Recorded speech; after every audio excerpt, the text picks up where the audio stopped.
There comes a time sometimes when you have to admit you have erred. When you have to admit that you have made a mistake. And in this case, I have done you all a bit of a disservice. Because I have been merrily looking at one particular option for the Washington Naval Treaty, and I didn't do the full historian job. I didn't discuss the other option. What is the other option? Well, there is another road not taken. You see, in 1922, they make a decision. Make a decision about the size of ship they're going for. The Royal Navy goes for a 33,800 ton ship when they're allowed a 35,000 ton ship, and that's perfectly acceptable. But this is the compromises you make to get all this in on 33,800 tons. I'm not saying on the 1,200 extra tons you could have got everything you wanted in, or all the extras I wanted in, without making some exchanges, but you certainly have area to play with. But still, I didn't do my due diligence. And here is the due diligence. It's this column. Now, I discussed this column with you in a brew ships a couple of weeks ago, but I haven't discussed column number, 4 after the names. And that is if the limit is 41,000 tons. Because you see, there was an option. There was an option that rather than making Hood this beautiful, glorious, one-off, allowed ship of so much weight over the tonnage that they use her as the benchmark. There were certainly nations and navies interested in that concept. And that is a very interesting world to get around. As you can see, I've done some rough figures there for what comes out. You're allowed 15 battleships as a first-rate power, i.e. Britain and America, at 35,000 tons of pot, and that makes it 525,000 tons. Well, to get 15 41,000-ton battleships, you're talking about 615,000 tons. That would be the new limit. Okay. Well, this means that with getting rid of those ships as it was, without any extra allowance, the Royal Navy could have afforded 3 of these ships. With the extra allowance, they could get 4 at 41,000 tons. This is without getting rid of any more of the 13.5-inch ships. Which, by the by, if they had got rid of all the 13.5-inch ships, would have enabled them to get rid of, to build 6 41,000-ton ships under the existing treaty, with that 615,000-ton limit, or 7 under the extended. So, yeah, they'd have probably happily done that option.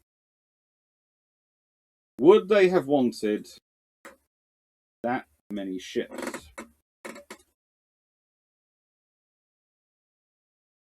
It does actually give a slightly interesting conundrum, because the difference in terms of constructing and getting rid of all the 13.5s and constructing 35,000-ton ships does give you rather a large number leap. It gives you 5 or 6. It trebles your numbers pretty much. But 41,000 tons, and adjusted proportionally to that 41,000 tons, that still gives you a lot more than 2 ships.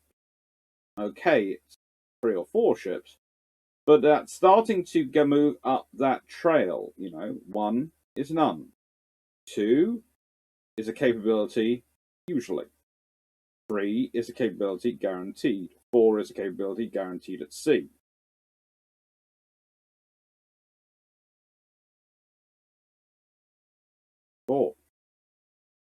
And, as I said, you go higher if you get rid of the other 13.5-inch ships. So let's think about this. What kind of weight should I be looking at if I'm considering a 41,000-ton ship in UAD? If I'm looking at a 41,000-ton standard weight ship, what am I looking for if I'm using UAD to program it? Well, I've got some figures here. If I got Nelrod, 41,000 tons if built to the limit, that gives me a 46,568 ton ship. If built to the same proportion, i.e., it's built to 33,800 tons, so it's built to a proportion of that in terms of the full. That's 33,800 tons is to 41 to 35,000 tons is 39,594 tons is to 41,000 tons. So that's building it to roughly the same proportion.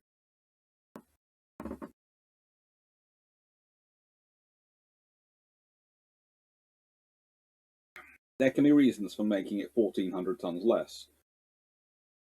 I personally did a little bit of maths, and should the Royal Navy be looking at it, if they decided they wanted to try and build 16 ships, well, they'd be looking at a limit of roughly 38,440 tons per ship standard. And if they kept up to the same proportions as this is using, of 39,600 tons, that's going to allow them the tonnage limitation of 15.5 ships. So I'd hope they build the full 41k, but they probably wouldn't. They probably allow some allowance for late life growth, etc. And I worked out a rough idea of what a full load hypothetical loadout would be. And I used existing ships, full load, divided by their standard or normal loads, and created the hypothetical based on that, times the hypothetical normal or standard. It was quite interesting when I worked through the G3 as a sort of guiding, because when I worked through the guiding of the G3, I came into figures which are not that dissimilar in many respects to the Nelson class itself. In fact, the G3 is lighter if you build a Nelson build G3 of 33,800 tons. The G3 comes in at lighter in full load displacement.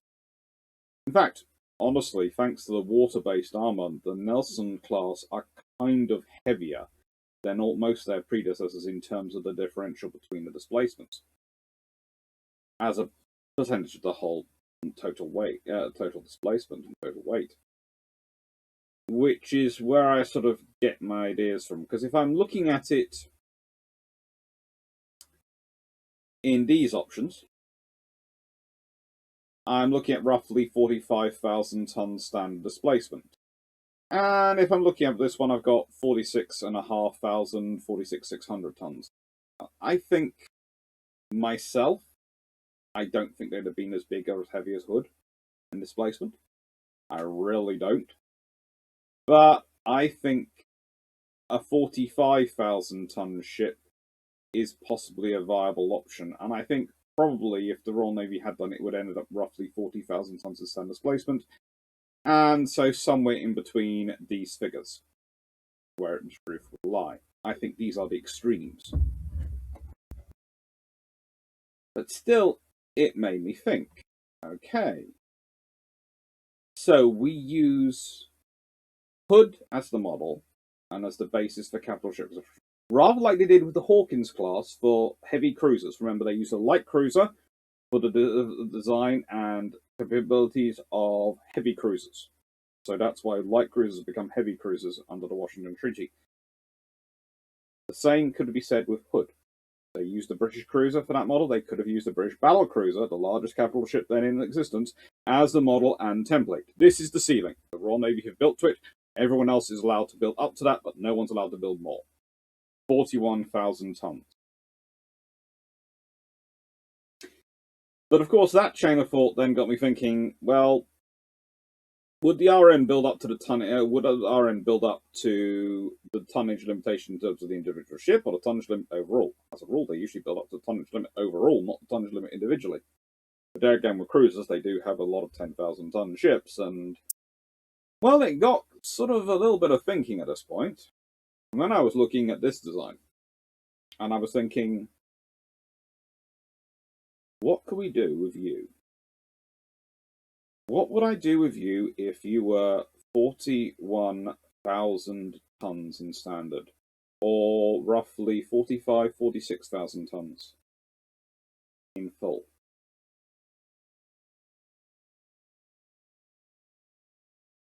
Would I still be going with a 9 16-inch design, or would I try and go for a 12 16-inch design? All forward, or paired? I'd definitely be going for 4 shaft design and at least 28 knots. So I've got those straight off the bat. I'd try and keep the armor the same as well, because the armor on the Nelson and Rodney class is pretty darn good. And in the nicest way, if I have now got, well, 33,800 to 41,000 tons, even if it's to the lesser figure, and I do point this, I will go back again to point out this lesser figure, even if it's to the lesser figure of 39,600 tons, rather than the full 41,000 tons it can do, that is still a whopping 5,800 tons more for me to play with in designing the ship. 5,800 tons more. If I can't put in an extra 2 shafts, the engines, and rearrange the turrets on 5,800 tons, then frankly, if I'm one of the Royal Navy constructors in the 1920s, I need to hand in my card and go and retire. I need to go on extended gardening leave. I need to get as far away from ship design as I physically can.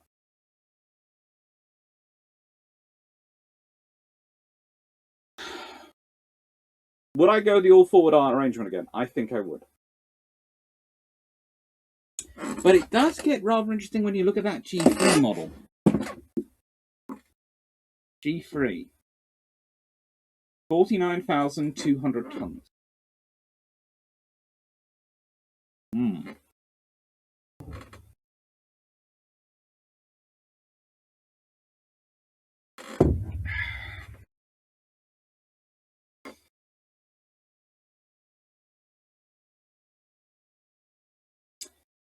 41,000 standard tons, 46,000 odd tons to build a Nelson and Rodney. And what's more, we go back to this, looking at even this, even without the extended allowance, which is what they gave the Royal Navy, you've got 3 ships. With an extended allowance, extended in similar proportions, you've got 4.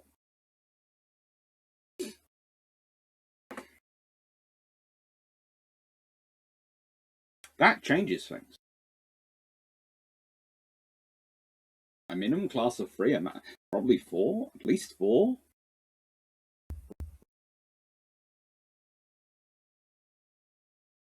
And I've got all that extra tonnage to use. So I probably don't have to compromise anything in order to get what I want.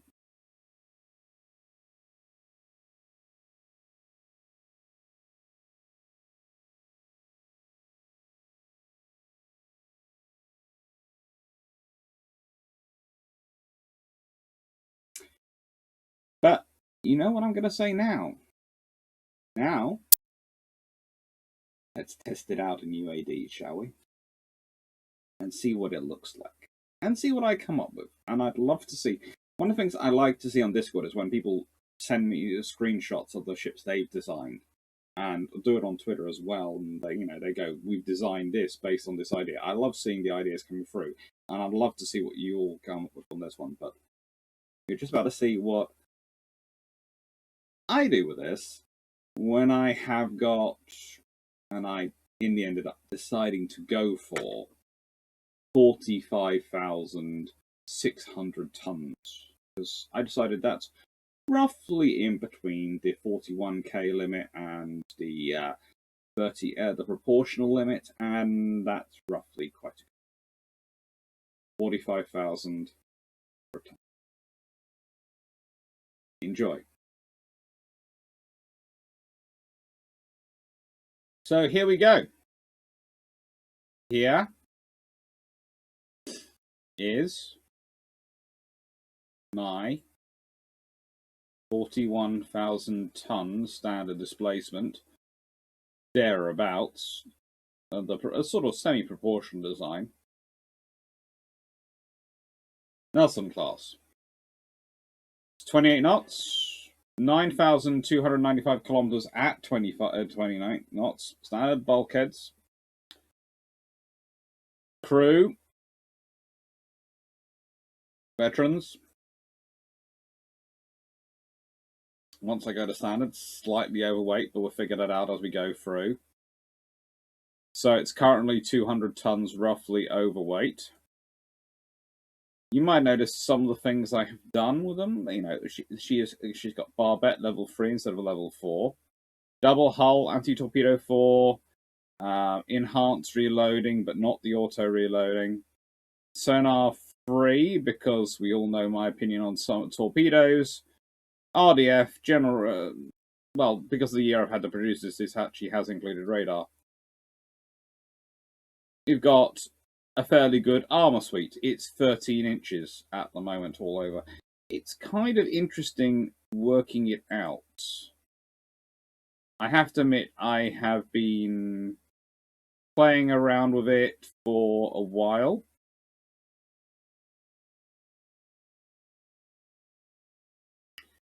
And trying to get it down to a level at which I am happy with it.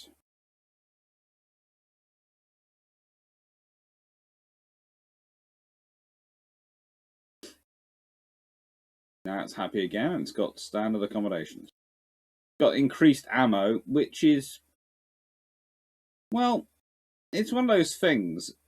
There is a debate in various forums as whether increased ammo more accurately represents the Royal Navy's ammo loadout, or whether it doesn't. The other thing, of course, you have to think about is shells. Now, got choice of standard, light, which do also take down, speed up gun reloading, speed up gun base accuracy, but actually reduce range, decrease shell damage, and all the other factors about them. Do have increased muzzle velocity, might affect penetration. Heavy shells, decrease muzzle velocity, but increase shell damage, and also decrease reload time, and super heavy shells. So you have choices. I'm going to stick with standard for the moment because I'm testing this design out. And yes, well, this is it.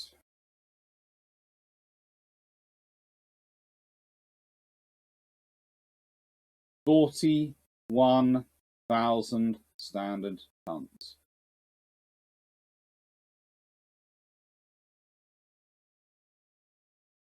Honestly, when putting this together, I was not quite sure how it was going to work out.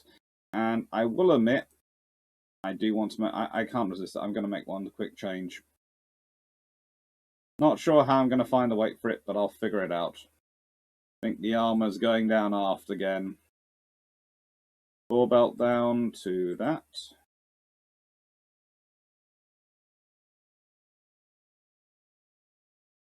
And the aft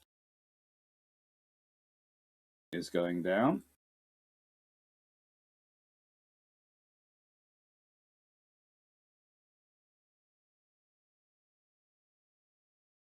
The foredeck is going up. Just a tad. Aft is still overly heavy. Not sure how, considering I've got 9 16-inch guns forward. And they are heavily armored. I mean, seriously. Turret armor is impressive. 9 inches on the top. 15.1 inches on the side. But we can probably live with an aft display, aft down drop of 4.5. Probably, he says.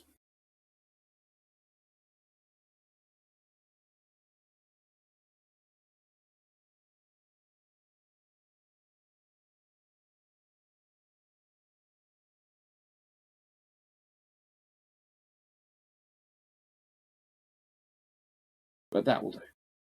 That will do. 2.8%. Will do. We'll launch on that. And we're just up against whoever they build for the French in this scenario, because I'm just testing this out and looking at what I could have built. For 28 knots. And, well, as I said,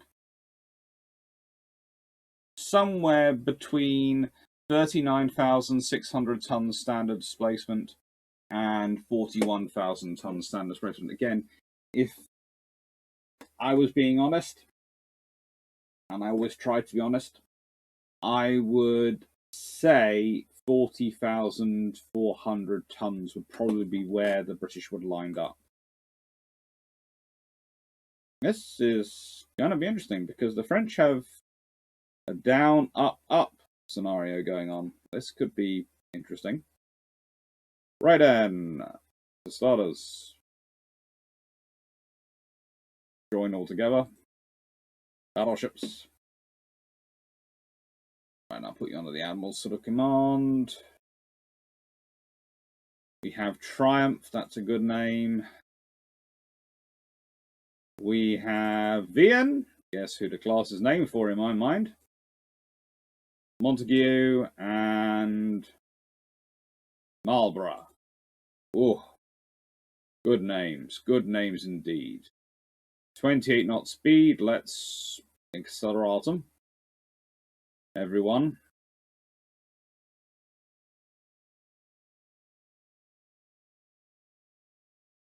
Hello, Triumph. The enemy has been spotted to the north. As you can see, again, I've gone with twin sixes as they traditionally went with. Let's be honest, this hull is basically a rather large armored canoe. And it looks stable as anything. That looks planted in the water.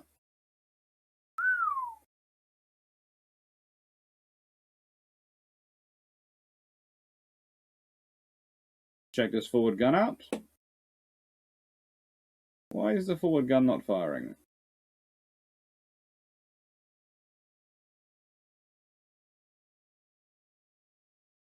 Forward gun on none of them is firing. Okay. Right then, let's go back and check what's happened in World of War in Ultimate Admiral Dreadnoughts. Rebuild ship.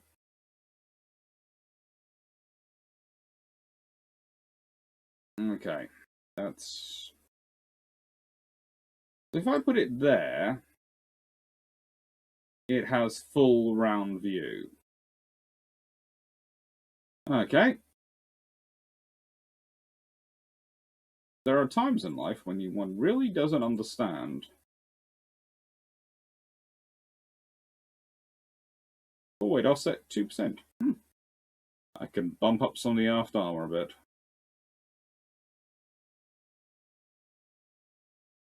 Not that much. Sad times. Now, launch again, and this time, that can fire all that angle, that can fire that angle, and that's got that angle. So, yeah, they've all got pretty good firing arcs. I don't know. Let's test it out.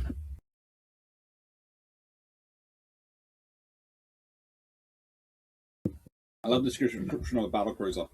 Special type of warship that combines the size and firepower of a battleship with speed and maneuverability of a cruiser.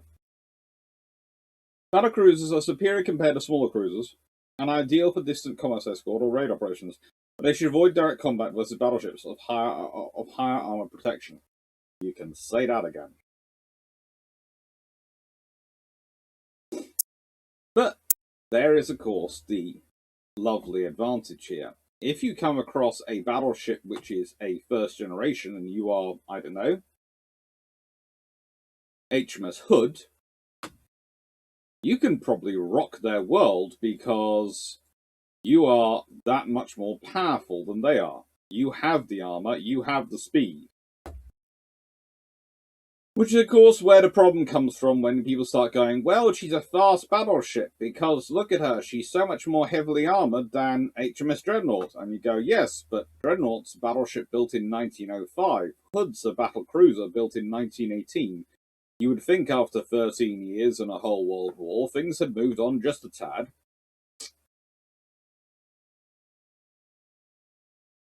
Da-da-da-ding-ding. Where are the French? Yes, I know. There are people going to be already talking about me being nasty about the cheese-eating surrender monkeys. I kid. But no, I picked the French because so far in these games I have, when testing these things, I have beaten up the Germans several times. I've beaten up the Japanese. I've beaten up the Americans even once. Inadvertently, because I thought Lone Star was going to give a far better account of herself than she did. I forgot, when fighting an 18-inch gun ship, the only proper thing to do is to die, apparently. As you can see, this is the big sort of gap, this expanse of deck here. That needs to be covered, armor-wise, and lengthwise. Let's see, how are our French counterparts doing? Ooh, that's not a good time. Why have you guys not fired back at me yet? What are you armed with? Oh. Oh, they have gone. Oh, they have gone. All forward battery. Oh, these are good. Oh. It's Rickeloos. They have built Rickeloos. Well, sort of. Rickeloos. They have two of them. They do. They're all forward gun ships. Without me doing anything, UAD has arranged for it to be all forward gun ships. Woohoo! Although their secondaries are freaking scary, but yeah. They have, of course, got 8 guns forward in 2 quadruple turrets. They have 15-inch guns, so 8 15-inch guns versus 9 16-inch guns. This is a very interesting fight. I mean, this is something cool.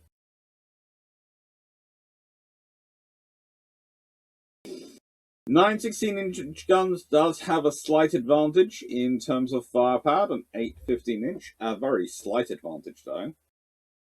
And the reality is, the big advantage that my force is currently enjoying is the fact that there's now 4 of them, as would have been allowed by treaty, in my suspicion if they'd set the 41,000-ton limit, versus 2 of their French counterparts.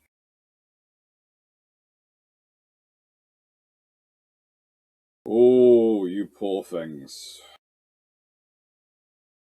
Well, you could do quite well on this. I'm going to have to watch you. All forward guns does give you an advantage. But there again, I can do some very, very nasty things. I shouldn't go like that. Let's get resistance up to normal.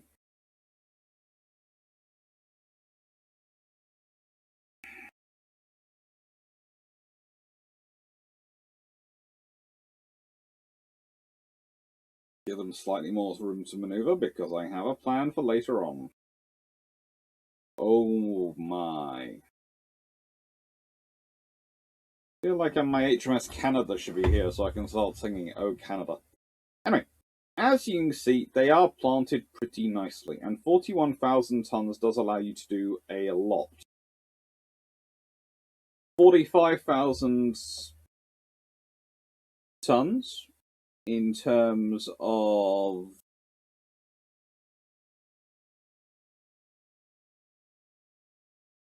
45,000 tons 600 in terms of the total displacement is a pretty nice figure as well. It does really give you a lot of space to maneuver. Yes, it's not G3. It's not even near the G3 standard displacement, which was 49,200 tons.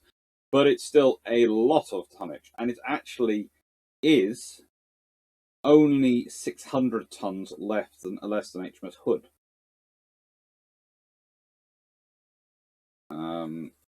So I want to check my French counterparts. Oh, mon ami, mon Didio. Let's find you. What's happening to you? Ooh, that's not nice. I think the forward one just got hit a few times. Oh, you poor thing. You are working really hard, though. In your defense, I do not rate your as much versus a regular Nelson class, let alone these enhanced 28 knot Nelson classes. Although, UAD, you're going at a top speed of 20.9 knots. That's just cruel. It weighs in at nearly 60,000, 58 and a half. Good God! It's like 45,600 tons. This is roughly 58, 6,000 or so. It's 13,000 tons heavier than my ships. So, yeah, this is 13,000 tons heavier. Ouch. This is not going to be nice. Ow! I'm going back to my own ships. I'm going to check on them. Hang on. Why are you doing 27.7 knots? And Marlborough's doing 27.6 knots. Ian, I'm coming back to check on you. What's up? Are you just giving space to the ship ahead of you or something? Because you're named for Admiral V and you're supposed to be charging the enemy down almost what would look for anyone else would be stupid and would involve them getting destroyed. Goodness gracious me, what's happened to your turret? Secondary turret appears to have been blown to smithereens, and yet you're the opposite side of the enemy from which they're firing. Okay, that's... Ian, what have you been up to? This is the question I will ask you just as once. What have you been up to? And Marlborough, you're right at the back of the line. How come anyone is aiming for you? Oh, good lord, obviously someone is. So they're aiming for the back of my line, while the front of my line is smashing them apart. Okay. It makes sense. It does. This is the trouble, though, because even if my ships divide their fire, they're still 2-1. So, whilst, yes, you have 8 15-inch guns in 2 quad turrets, each one of you has 18 16-inch guns in treble turrets concentrating on you, if it's equally divided. It doesn't look to be equally divided. At the moment, I think they're all concentrating on the same ship, probably the Rickaloo. Okay, Rickaloo, let's go come see you. Oh. I have no idea what that is.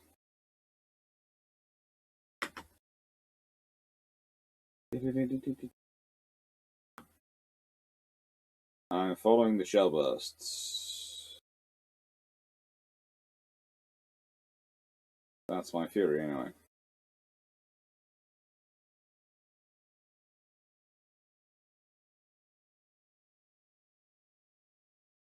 Thought I might have done that. Do they have torpedoes? No, they do not have torpedoes. Rickaloo. Well, if you don't have torpedoes, then I can do some really random stuff with you.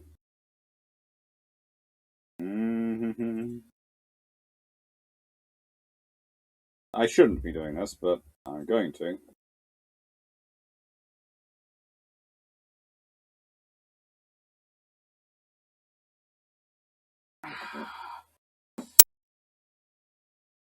Actually, no, I won't.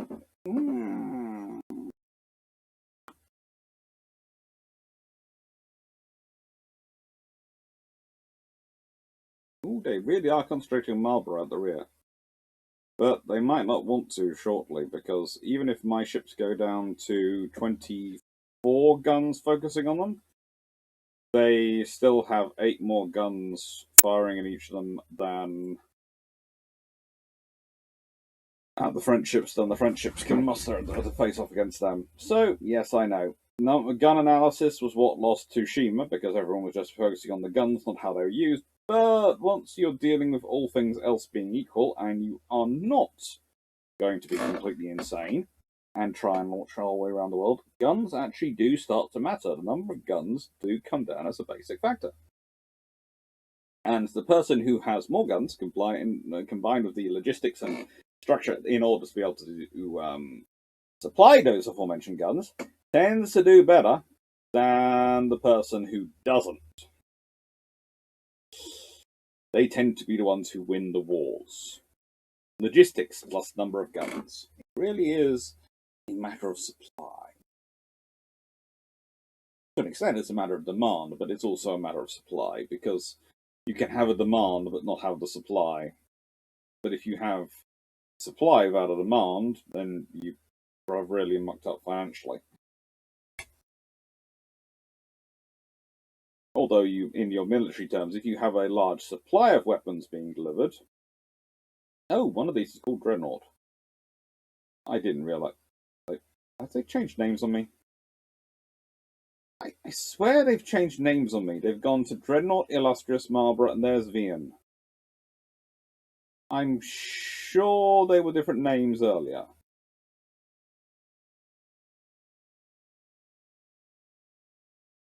Oh, yes, of course. I changed ships. I went and changed the ships out, so they changed names on me. Ah, that makes sense. I am turning into an old man. I'm being confused by my own warships.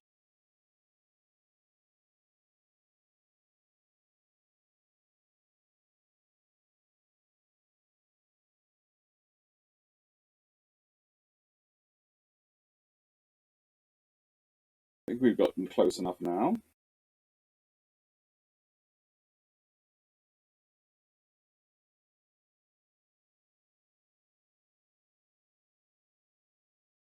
And this should really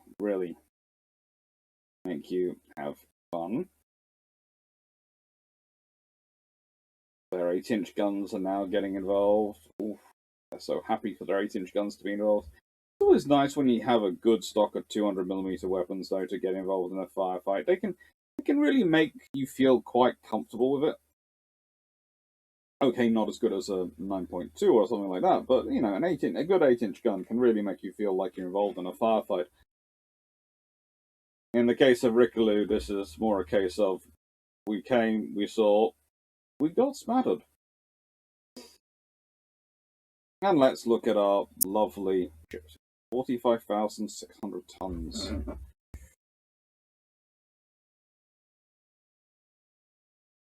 At this displacement, they should be good.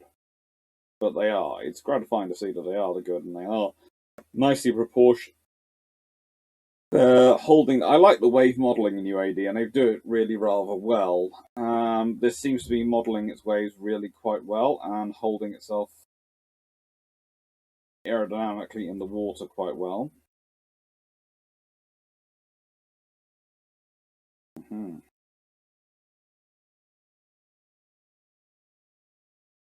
And that's important, because if you're going to test these things out, you want them to look and feel like they are realistic. Because you've got more faith in them. Even if it probably shouldn't.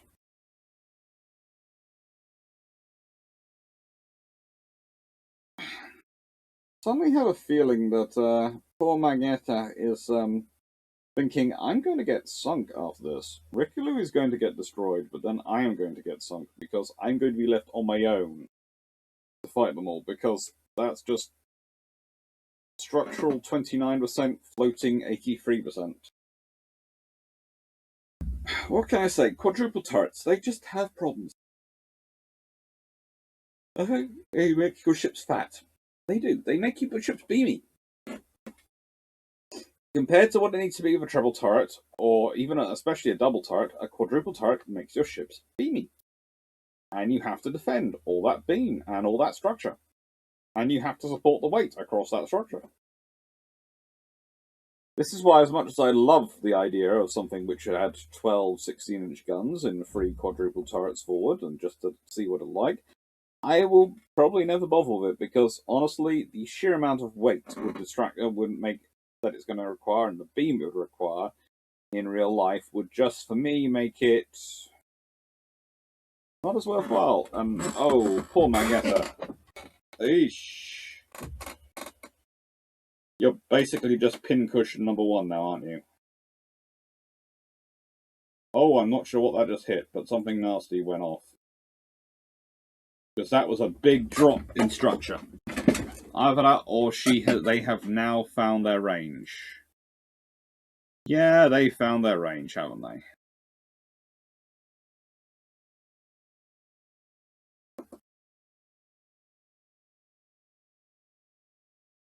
You do realise you're supposed to be a carrier, don't you, Illustrious?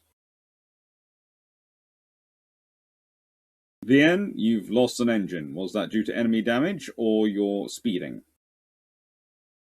Actually, don't answer that. I don't want to know. I might have to testify in your court-martial. Hello, Marlborough, looking stately as ever. Of course, you'd have been fun because, you know, you'd have been automatically Churchill's favourite ship. He did like the Duke of Marlborough. He also, of course, liked Blenheim, so, you know, he might have wanted one of a ship called Blenheim as well. Ooh, bye-bye, Magetta.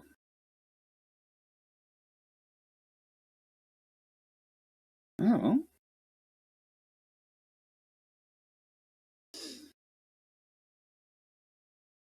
They did good. They did really good.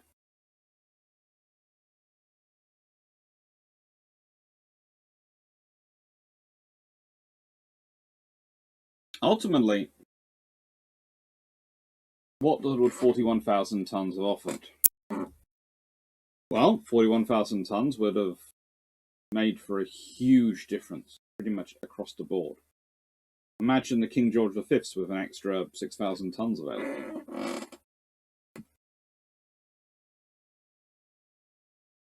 I sometimes think when the people who are making decisions about the 35,000 ton limit, they're a mixture of 3 people.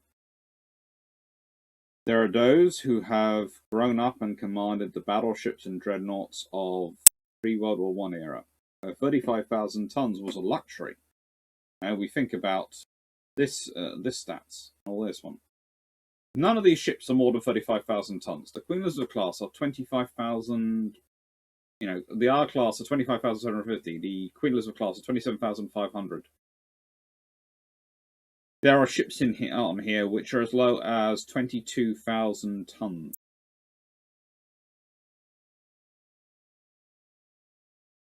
And there were ones which are smaller. So, if you're looking backwards, 35,000 tons seems like you're being generous. Extravagant almost.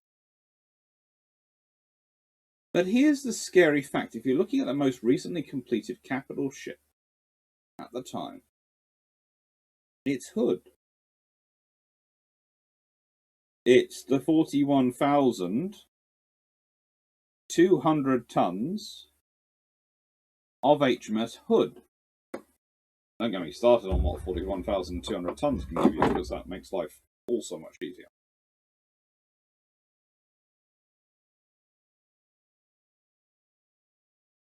The point is, you have that tonnage.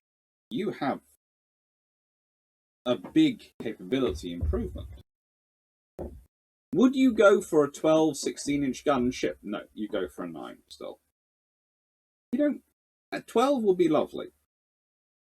But the Royal Navy was looking at 9-gun G3 and 9-gun N3. They're not going to suddenly go, oh, we could fit in 12. They're not. They're going to go for the most efficient design possible. The G3 has some inefficiencies built into it, I would say. That third turret, for one thing.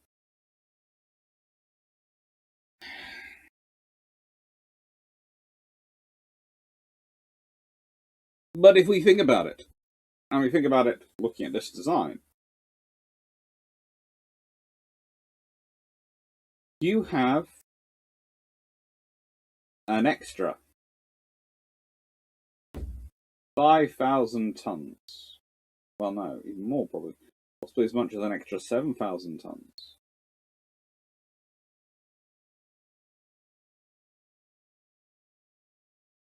Between 5,800 and 7,000 tons. What can you do for Nelson and Rodney? That's your standard displacement differential. When you consider, as I did 45,600 tons as my standard displacement. So less than Hood. But if we consider it compared to the real life Nelson and Rodney, which were 38,390 tons, so say 400 just to be erring on the nicest, 38,400 tons. That's 7,200 tons difference in full load displacement.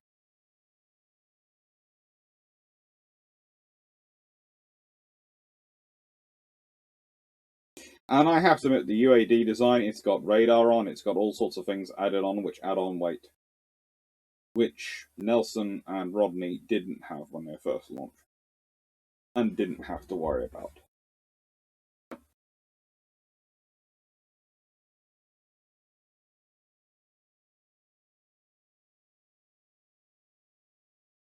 This is a ship which is powerful in its own right. Its weakness is the Royal Navy has to make compromises. On 41,000 tons, what are you really going to do? You're going to say, turn around and go, well, I'm going to use most of that tonnage extra for extra armor, because fine, but you'll be talking about making it not a ship with 13 or 14 inches of armor. If you're adding on that much extra tonnage,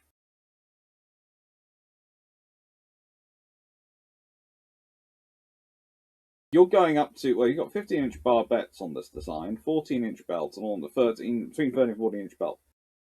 You'd be talking 18-inch belt? You could probably still do a belt increase. This is the thing. You could probably still increase the width of the belt and in the power and the fuel necessary to do 28 knots underneath that tonnage limitation. The ship would grow, but how much would it grow? Probably not as much as we think it might do.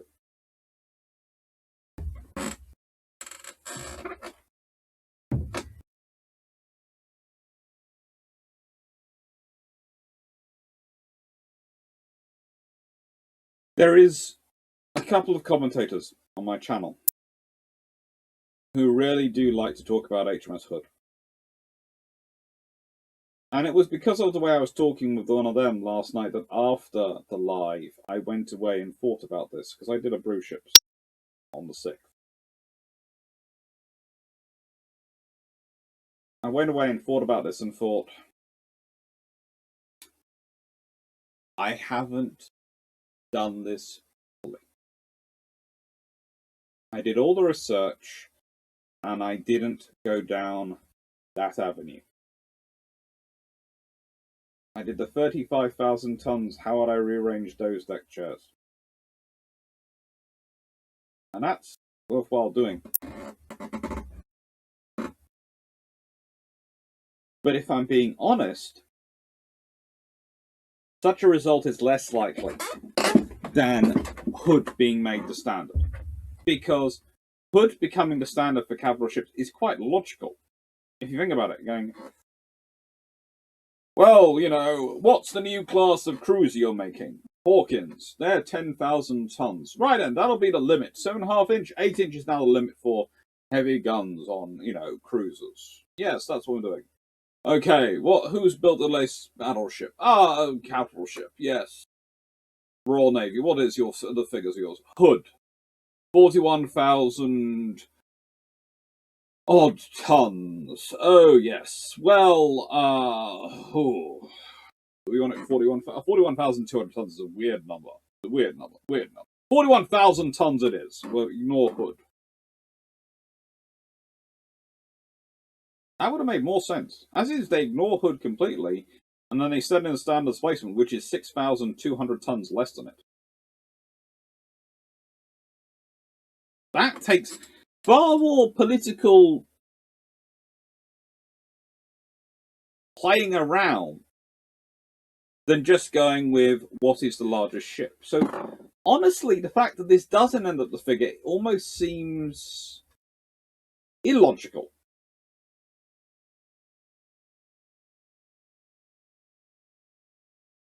A 9 16-inch gunship on 41,000 tons. And, like I said, when you work out the numbers, it gets very nice for the Royal Navy. It gets very nice for the US Navy. They're both up to 600 odd thousand in total, 615,000 in total. I doubt the Japanese would have complained much because they'd have been up to 370,000 tons, and that could have made them very, very happy. It certainly would have been quite useful for them because, well, if we consider it, 370,000 tons would have been an extra 55,000 tons on what they got. And again, if you are setting this in as the limit, you have given everyone an option. Build up to 41,000 tons. Build up to what is the most powerful capital ship we currently have launched into service in the world. Set that as a ceiling.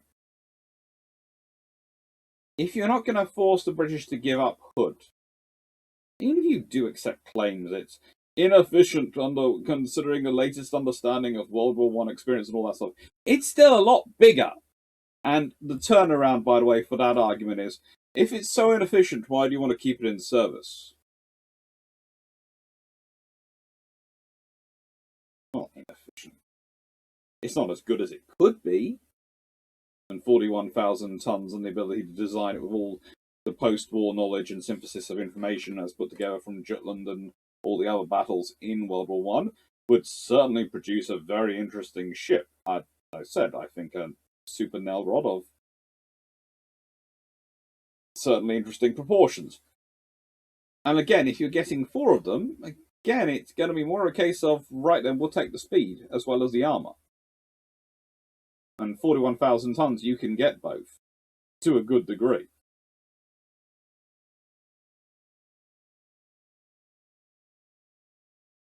It's rather interesting when you think of that, though, if you think about the Royal Navy getting 4 of these vessels. Because those 4 vessels, well, yes, the RM would have still probably lost the other 13.5-inch ships at some point. But with these 4 in stock, with the 5 Rs, the 5 Queens, you've got 14 battleships. Of which you probably up the Queens to 28 knots as well. So you have probably 9, which are 28 knot vessels. And then you have Hood, Renown, Repulse. And that's your force going into World War I. World War II. Plus King George V under construction. Prince of Wales, both of them due to come out of docks soon. That's a capable force. That's an extra pair.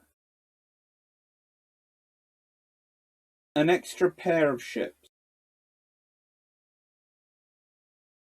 that the Royal Navy doesn't have in World War II.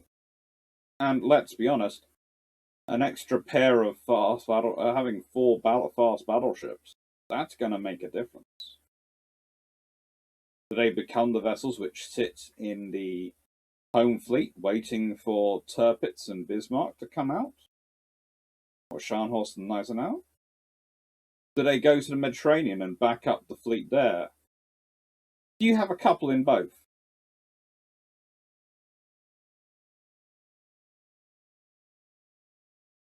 At 28 knots, they're not going to fall behind King George V when they come out. So, yeah, suddenly you've got fast combat groups based on what, them? And Prince of Wales and Hood, probably, and King George V. Denmark Strait could get very interesting, but even before Denmark Strait, you've got all the instruments in World War II. You've got all the instruments in Norway. Imagine if an all-forward gun ship, as I've shown today, was part of the attack into Narvik. Warspite was bad enough. Warspite was scary enough.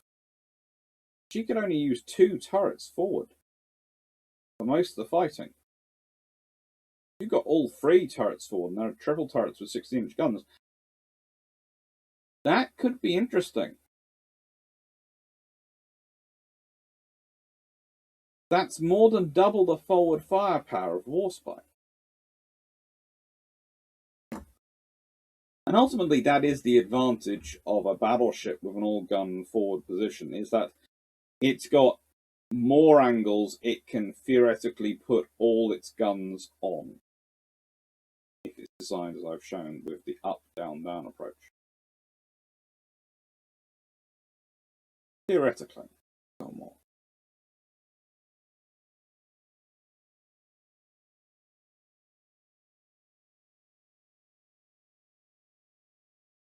What would have happened to France?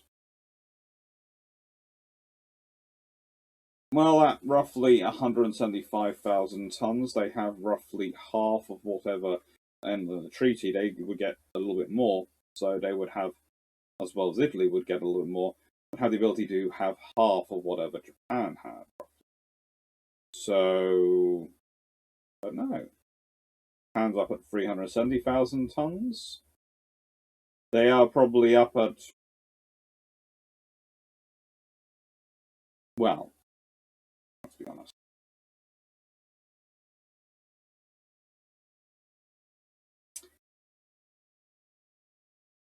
$190,000 tons?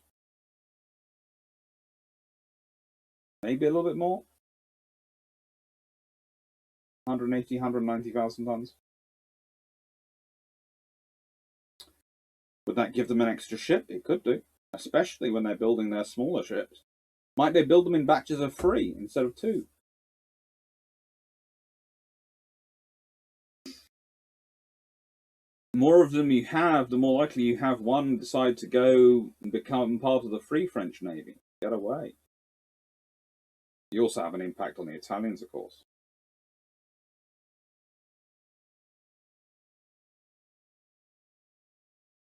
$35,000 tons. It's a figure which comes pretty much from nowhere as the diplomacy goes on. Yes, there are papers. Yes, there are things which lead into it. Yes, there is a logical trail, but it doesn't have the same logical path as it's drawn from cruisers. To an extent, for carriers, especially when it comes to the refit weight tonnage limitation, and destroyers. All these vessels, you can follow the path to their restrictions and to their analysis quite logically based on the ships being built. Capital ships. Well, the ships being built mostly weigh more, and the ships which are the most recent ships in service weigh more.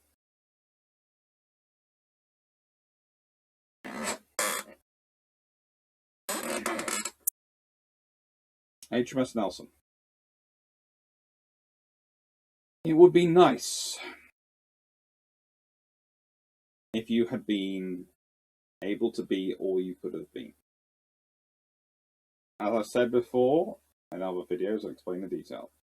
The RN builds 2, and they build them like they do because they're only getting 2. If you're getting 4, especially with a limit of 41,000 tons, then expect them to be faster. Expect them to be the first fast battleships. Expect them to be a qualitative improvement. If they get more than 4, and that's the really interesting stat, if they do get more than 4. This is one of those sort of little questions you have to put up.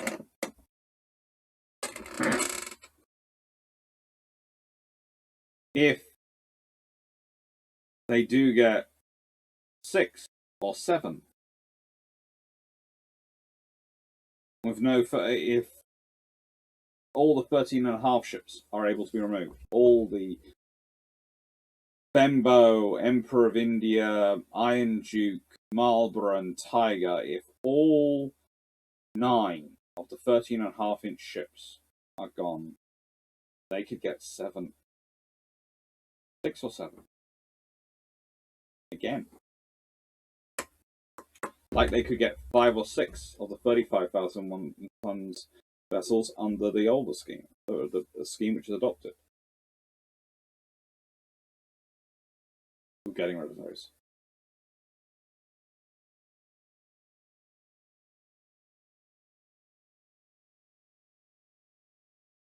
What does the lesson here tell you? What does the lesson tell us about arms limitation treaty? What is the discussion point? Why is this worth going down? Why is this not what if history? Why if this is a point of analysis? Because it's a point of analysis, because you have to remember the framing of the First World War. The war to end all wars. The Great War. The abhorrence of violence that comes in afterwards. I'm often given the question by students when I do sort of work through this sort of thinking. Did they know that 35,000 tons is not going to produce a viable battleship or capital ship under modern circumstances then?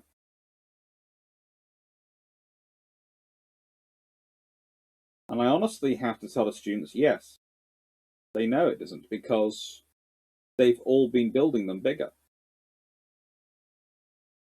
They know they're going to have to produce compromised designs which are nowhere near as good as they could be or as good as they should be. If you're sending people into combat and you're knowingly not giving them the best weapon you can give them, a best weapon, best system you can give them. Now, there are times you are going for the best overall system. So yes, one gun might be 100% solution. The other rifle, might be an 80% solution. But if the 80% solution costs a fifth of the 100% solution, you can outfit your entire army with the 80% solution, or a fifth of the army with the 100% solution, you're probably going to go with the 80% solution. It's going to be annoying, but you'll do it. But capital ships aren't like rifles. You're not building them by the 100, or rather the 100,000, million. You are building them by the dozen, by the 2s and 4s. They are going to have hundreds of lives with them, and they could well carry the outcome of the entire campaign that will decide the fate of wars and nations. Skimping on those things makes a lot less sense.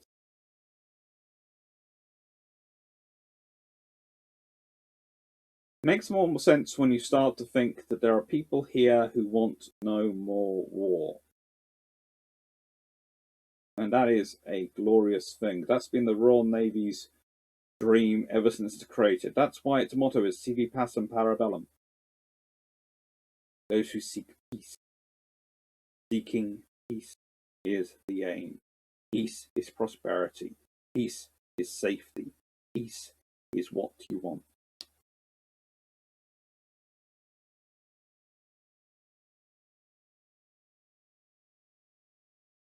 prepare for war, though. And the thing is, the politicians thought that the preparation for war, not their own actions, not the way they bungled the deterrence at the beginning of the war and the messaging, and that had made the German, well, the Kaiser be able to give him enough latitude that he'd read into it that Britain wasn't going to take part in World War One.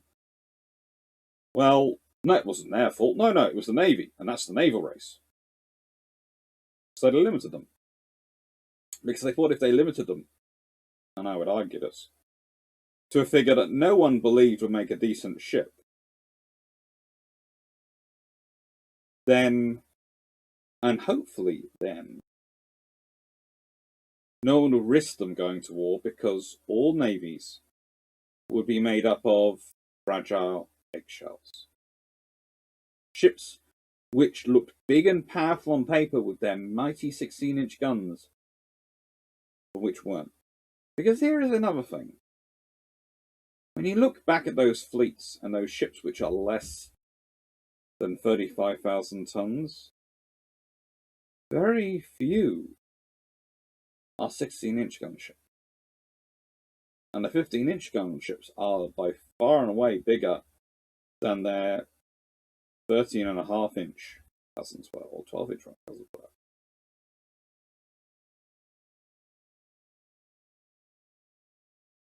The difference between HMS Iron Duke at 25,000 tons and HMS Royal Sovereign at 25,750 tons is not a lot. But Iron Duke, I would say, is a first-rate battleship of the 13.5-inch style. Royal Oak is a second-rate battleship. Queen Elizabeth, they're 27,500 tons. 2,500 tons different. And HMS Thunderer, also a 13.5-inch ship, is 22,500 tons, which is 2,250 tons. Well, no, 3,250 tons difference between her and the Royal Sovereign.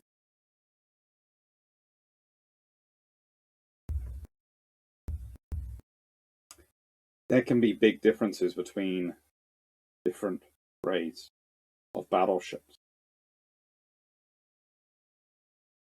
You're going up to 16-inch guns, you're going up to bigger, more guns, more modern ships.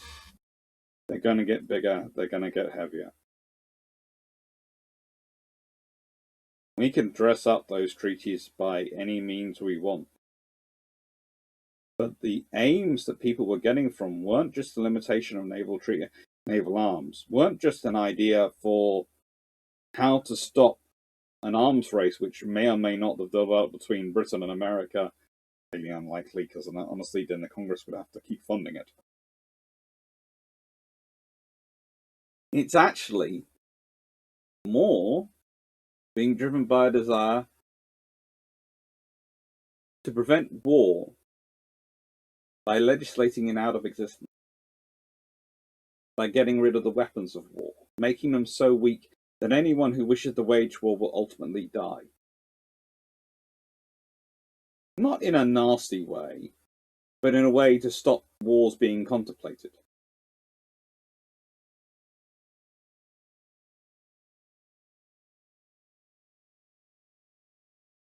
There's a problem, though, with this. We've already mentioned in the past all navies cheated. The Royal Navy had the water armour and the various things they worded into the treaties which allowed them to get away with all sorts of things that were added into their ships. US Navy cheated to an extent. The Japanese Navy cheated wholeheartedly. The Italian Navy cheated. You made a law and a rule which no one could keep to, and then everyone cheats. The difference is the extent to which they cheat and the methodology.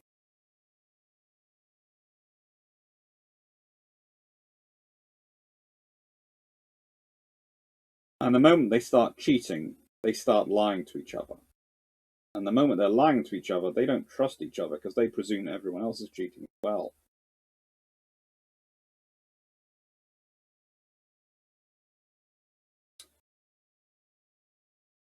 There is another saying, and it's what I'm going to finish on.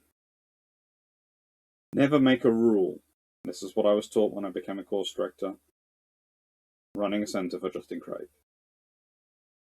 Same when you're head prefect or anything to do with running a school or a university or any organisation. Never make a rule you can't enforce.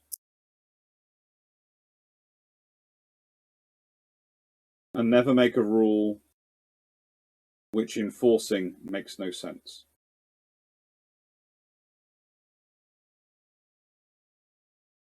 Spin that around, never make a rule which following makes no sense.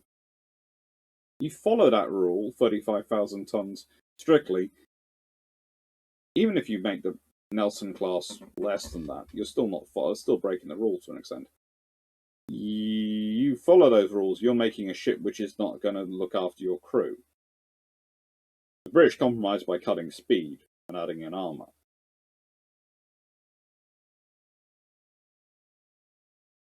If it had been 41,000 tons, though, there could have been, kind of like cruising, a far more even playing field.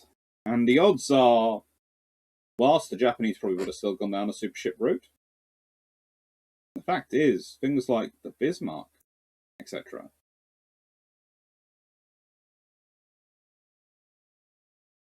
probably wouldn't have happened. Because there's not really any enough advantage of going for a bigger ship. 41,000 tons stand displacement is going to produce you a very good ship, and the advertisement to everyone in the world would have been Hood sitting there.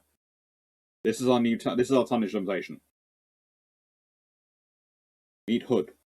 Hood going.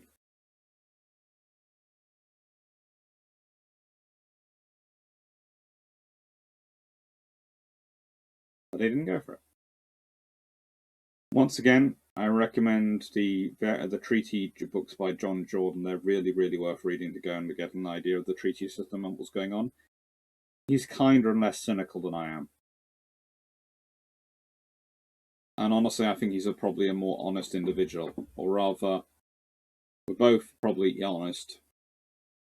But I think I can think more like an dishonest man than he can. Thank you very much for watching. Hope you enjoyed. Take care.